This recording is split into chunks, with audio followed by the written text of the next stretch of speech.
తెలంగాణ ముఖ్యమంత్రి రేవంత్ రెడ్డి మరోసారి ఢిల్లీ పర్యటనకు సిద్ధమయ్యారు. ఈ మేరకు ఆయన కాసేపటి క్రితం శంషాబాద్ ఇంటర్నేషనల్ ఎయిర్పోర్టుకు చేరుకున్నారు.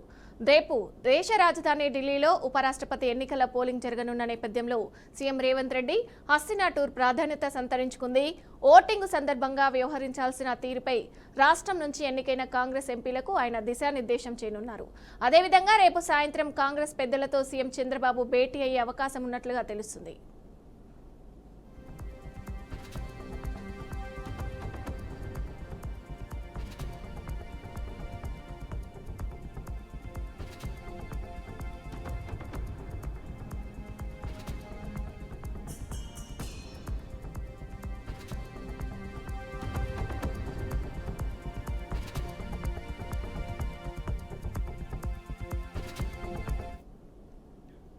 తెలంగాణ ముఖ్యమంత్రి రేవంత్ రెడ్డి మరోసారి ఢిల్లీ పర్యటనకు సిద్ధమయ్యారు.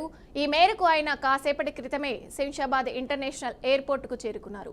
రేపు దేశ రాజధాని ఢిల్లీలో ఉపరాష్ట్రపతి ఎన్నికల పోలింగ్ జరగనున్న నేపథ్యంలో సీఎం రేవంత్ రెడ్డి హస్తినా టూర్ ప్రాధాన్యత సంతరించుకుంది. ఓటింగ్ సందర్భంగా వ్యవహరించాల్సిన తీరుపై రాష్ట్రం నుంచి ఎన్నికైన కాంగ్రెస్ ఎంపీలకు ఆయన దిశానిర్దేశం చేయనున్నారు. అదేవిధంగా రేపు సాయంత్రం కాంగ్రెస్ పెద్దలతో సీఎం రేవంత్ రెడ్డి భేటీ అయ్యే అవకాశం ఉన్నట్లుగా తెలుస్తుంది.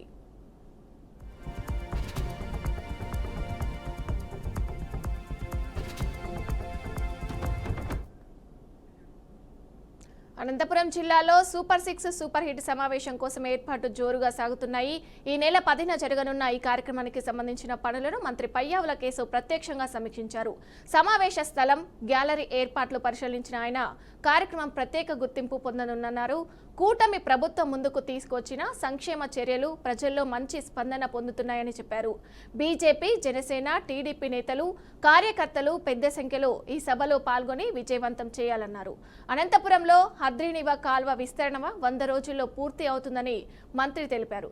కడప మహానాడు కంటే భారీగా ఈ సభ జరుగుతుందని ఆయన వెల్లడించారు. తర్వాత ఎన్నికల వాగ్దానాలన్నింటినీ అమలు చేశామని చెప్తూ సూపర్ 6 సూపర్ హిట్ పేరుతో అనంతపురంలో జరుగుతున్నటువంటి ఈ సమావేశం చరిత్రలో నిలిచిపోయే రకంగా జరగనుంది. గ్రామాల్లో ఇంటింటికి తిరిగి తెలుగుదేశం పార్టీ కార్యకర్తలు ఆహ్వానిస్తుంటే ప్రజలు స్వచ్ఛందంగా తమ హర్షాన్ని తెలియజేస్తూ ఉన్నారు. పెద్ద ఎత్తున విజయవంతం చేయడానికి ఈరోజు కూటమిలోని 3 పార్టీలు కూడా కలిసి పనిచేస్తూ ఉన్నాయి. జనసేన, బీజేపీ, తెలుగుదేశం పార్టీలు క్షేత్రస్థాయి నుండి పెద్ద ఎత్తున తరలి రావడానికి సిద్ధంగా ఉన్నారు. స్వచ్ఛందంగా జిల్లా ప్రజానీకం కూడా సిద్ధంగా ఉన్నారు. అందులో ఇటీవలే సూపర్ 6 హామీలతో పాటు జిల్లాకు లైఫ్ లైన్గా జీవనాడిగా నిలిచినటువంటి హంద్రీనీవా ప్రాజెక్టును ముఖ్యమంత్రి గారు 100 రోజుల్లో పూర్తి చేయడం, 100 రోజుల్లో వైడనింగ్ చేసి రెట్టింపు సామర్థ్యాన్ని తీసుకురావడంతో జిల్లా రైతాంగంలో కూడా పెద్ద ఎత్తున సంతోషం వ్యక్తమవుతూ ఉంది. ఆ ఆనందం మొత్తం కూడా ఈ మీటింగ్లో రిఫ్లెక్ట్ అవుతుంది అనేటువంటిది మేము భావిస్తూ ఉన్నాం. దాంతోపాటు ఈరోజు చేస్తున్నటువంటి ఏర్పాట్ల గురించి రాష్ట్రంలో ఉన్నటువంటి మీరు చూస్తూనే ఉన్నారు 3 రోజుల నుంచి మంత్రులు నారాయణ గారు కావచ్చు, అనగాని సత్యప్రసాద్, గొట్టిపాటి రవికుమార్ గారు, మన ట్రాన్స్పోర్ట్ మినిస్టర్ గారు, ఇంకా ఇతరులు అందరూ కూడా వీరితో పాటు జనసేన మరి బీజేపీ నాయకులు కూడా ఇక్కడే ఉండి ఈ ఏర్పాట్లన్నింటినీ కూడా పర్యవేక్షించడం. ఒక మూగ బాలికను కూడా రక్షించలేని ఈ ప్రభుత్వం ఉన్నా ఒకటే లేకపోయినా ఒకటే అని మాజీ మంత్రి రోజా మండిపడ్డారు. ఇది మంచి ప్రభుత్వమా, రాక్షస ప్రభుత్వమా చంద్రబాబు అంటూ ప్రశ్నించారు. విశాఖపట్నం సీతమ్మధారలో మూగ బాలికపై 2 అత్యాచారానికి పాల్పడడం మీ అసమర్థ పాలనకు నిదర్శనం కాదా అంటూ రోజా తీవ్రంగా ధ్వజమెత్తారు. విశాఖపట్నంలో మతిస్థిమితం లేని 13 ఏళ్ల మూగ బాలికపై 2 బాలురు అత్యాచారం చేయడం తీవ్ర కలకలం రేపింది. బాధితురాలి తల్లిదండ్రులు ఫిర్యాదుతో పోలీసులు రంగంలోకి దిగి 2 నిందితుల్ని అదుపులోకి తీసుకున్నారు. ఈ ఘటనపై వైసీపీ మహిళా నేత రోజా తీవ్రంగా స్పందించారు.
బ్రేకింగ్ న్యూస్ చూస్తున్నాం. ఎన్టీఆర్ జిల్లా వెలగలేరు గ్రామంలో గ్రావెల్ లారీలు బీభత్సం సృష్టించాయి.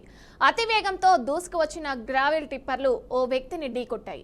ఈ ప్రమాదంలో 2-వీలర్ వాహనదారుడు తీవ్రంగా గాయపడి చావు బతుకుల మధ్య ఆసుపత్రిలో కొట్టుమిట్టులాడుతున్నారు. అయితే గ్రావెల్ లారీలపై స్థానికులు ఆగ్రహం వ్యక్తం చేస్తున్నారు. అనుమతులు లేకుండానే ఎజ్జేదంగా తిరుగుతున్నాయని చెప్తున్నారు. అతివేగంతో అమాయక ప్రజల ప్రాణాలు తీస్తున్నారని వాపోతున్నారు. గ్రావెల్ లారీల దూకుడుతో ఎప్పుడు ఏ ప్రమాదం జరుగుతుందో అని భయంతో బతుకుతున్నామని స్థానిక ప్రజలు ఆవేదన వ్యక్తం చేస్తున్నారు.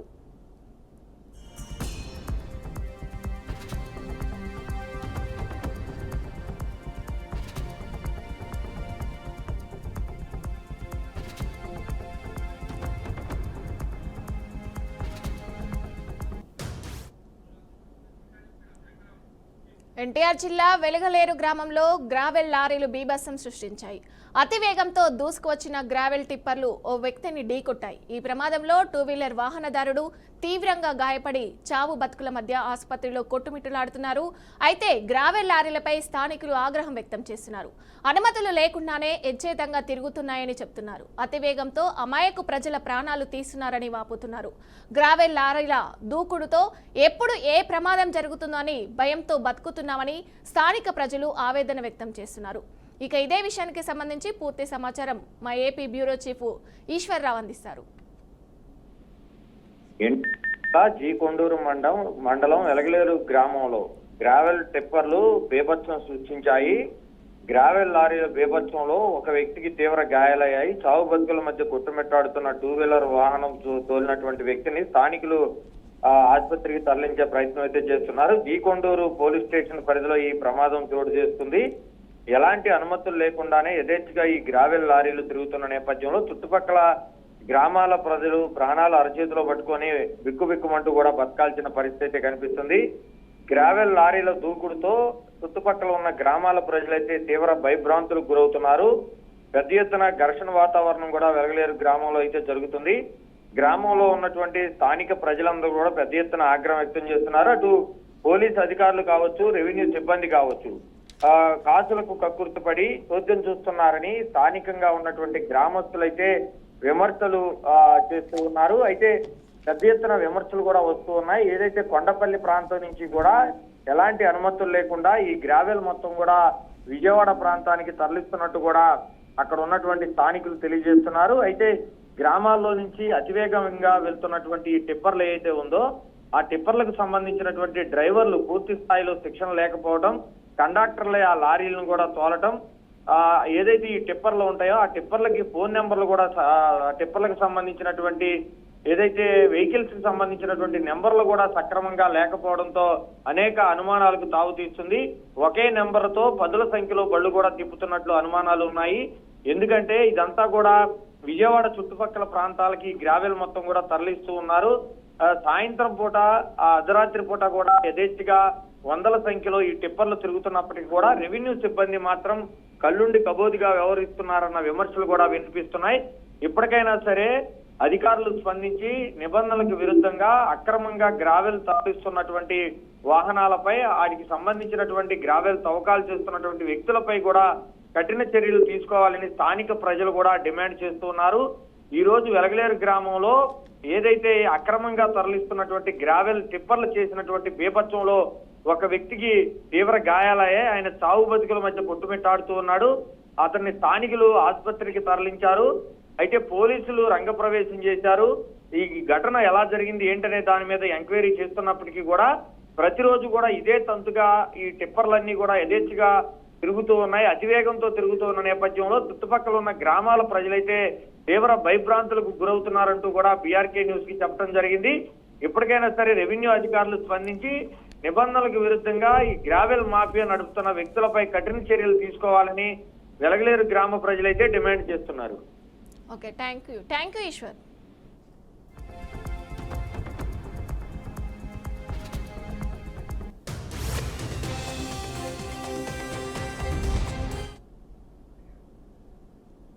గుంటూరు నగర కమిషనర్ పులి శ్రీనివాసులు శారదా మార్కెట్ వివాదంపై ప్రజలకు స్పష్టత అందించారు. 25 సంవత్సరాల లీజు ముగిసిన తర్వాత కూడా పాత షాపుదారులకు ఏడాది పొడిగింపు ఇచ్చామని తెలిపారు. అయితే లీజు కోసం పూర్తయిన తర్వాత కూడా మార్కెట్ను వదిలి వెళ్లమని పాత వారిపై హైకోర్టులో కేసు దాఖలు చేసినట్లు చెప్పారు. మార్కెట్లోని 81 షాపులను పారదర్శక ఆక్షన్ ద్వారా విక్రయించి భారీ ఆదాయం పొందామని చెప్పారు. పాత షాపుదారులు రోడ్డుపై బహిరంగ మార్కెట్ నిర్వహించడం తగదు, వారు వేరే చోట అనుమతులు తీసుకొని వ్యాపారం చేసుకోవాలని కమిషనర్ హితవు తెలిపారు. అంగీకారం లేని పక్షంలో చట్టపరమైన చర్యలు చేపట్టనున్నామని స్పష్టం చేశారు. ప్రధానంగా కొల్లి శారదా మార్కెట్ మన మున్సిపల్ కార్పొరేషను ప్రథమ మేయర్ డాక్టర్ కొల్లి శారదా గారు వారి పేరుతోటి ఒక వెజిటబుల్ హోల్సేల్ మార్కెట్ గుంటూరు నగరంలో ఉంది. దీనిలో ఒకేసారి మరి ఇప్పటి వరకు లీజ్ ఇవ్వటం జరిగింది.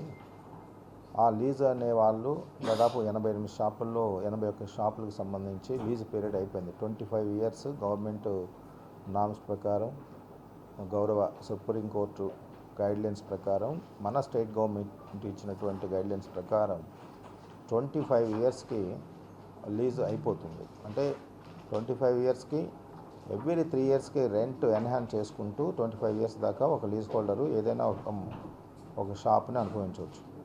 25 ఇయర్స్ తర్వాత ఆక్షన్ కండక్ట్ చేయాలి ఫ్రెష్గా.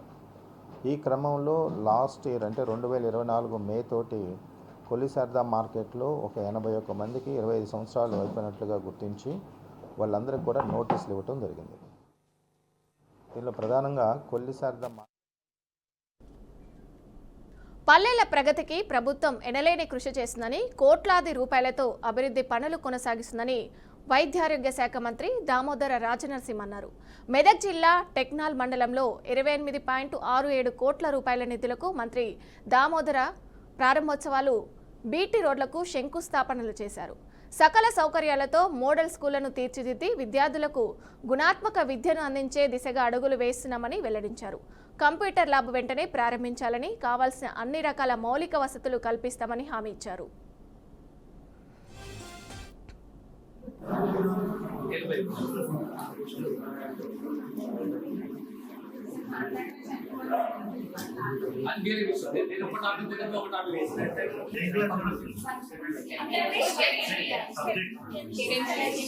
Chemistry second year MPC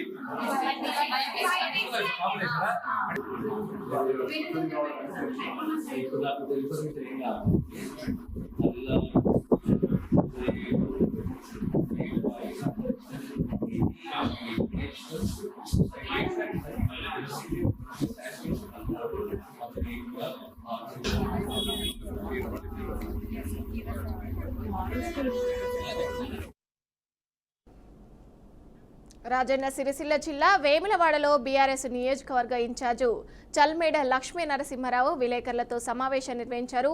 urea కొరతపై Congress ప్రభుత్వంపై తీవ్ర విమర్శలు చేశారు. గత 10 ఏళ్లుగా బీఆర్ఎస్ ప్రభుత్వంలో ఎరువుల సరఫరా సమస్యలేమీ లేకుండా సాగినట్లు గుర్తు చేశారు. ఇప్పటి పరిస్థితి రైతుల పట్ల దురదృష్టకరమన్నారు. ముఖ్యంగా వేములవాడలోని కోఆపరేటివ్ సొసైటీలో యూరియా సరఫరా నిలిచిపోవడంపై ఆవేదన వ్యక్తం చేశారు.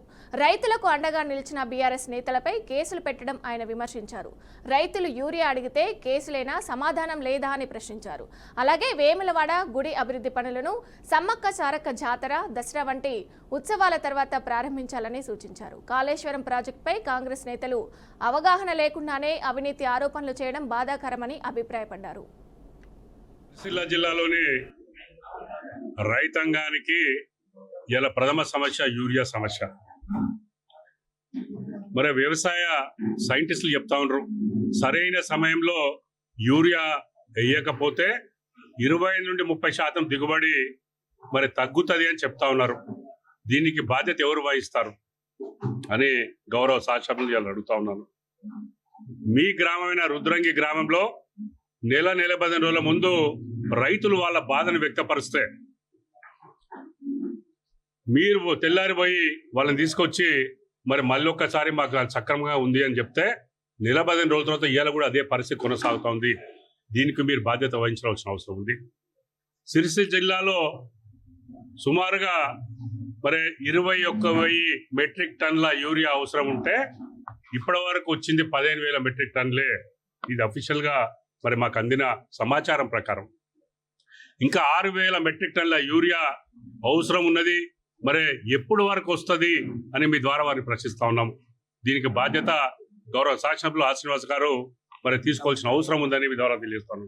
ఇదే కాకుండా మరి నిన్ననే ఎల్లారెడ్డిపేటలో లక్ష్మణ్ అనే రైతు కానీ మరి ఇక్కడ వేములవాడ టౌన్ లో రైతులకు సాంఘీభావంగా మరి మా బీఆర్ఎస్ నాయకులు పైన 8 మంది మీద కేసు పెట్టడం కానీ మరి ఇవన్నీ జరుగుతున్నాయంటే దీనికి బాధ్యత మరి బీఆర్ఎస్ మన కాంగ్రెస్ పార్టీ శాసనసభ్యులైనటువంటి భారీ వర్షాల కారణంగా బీహార్లోని కటిహార్ జిల్లా అతలాకుతలమైంది. అక్కడి వరద ప్రభావిత ప్రాంతాల్లో కాంగ్రెస్ ఎంపీ తారిక్ అన్వర్ పర్యటించడం వివాదాస్పదమైంది. వరద నీటిలో ఆయన దిగకుండా గ్రామస్తులను మోసుకెళ్లడం రాజకీయ విమర్శలకు తావిచ్చింది. అయితే ఈ విమర్శలను కాంగ్రెస్ తోసిపుచ్చింది. ఎంపీకి అస్వస్థతగా ఉండడంతో గ్రామస్తులు మోసుకెళ్లారని వివరణ ఇచ్చింది. కటిహార్ ఎంపీగా వ్యవహరిస్తున్న తారిక్ అన్వర్ వరదల కారణంగా పరిస్థితిని అంచనా వేయడానికి తన నియోజకవర్గంలోని 2 రోజుల పాటు పర్యటించారు. ఈ క్రమంలో ఆయన ట్రాక్టర్, పడవ వంటి రవాణా సౌకర్యాలను ఉపయోగించి వరద బాధితులను కలిశారు. అయితే ఒక ప్రాంతంలో నీటిలో దిగకుండా గ్రామస్తులు ఆయనను మోసుకెళ్లడం వివాదానికి దారితీస్తుందని వివరణ ఇచ్చారు.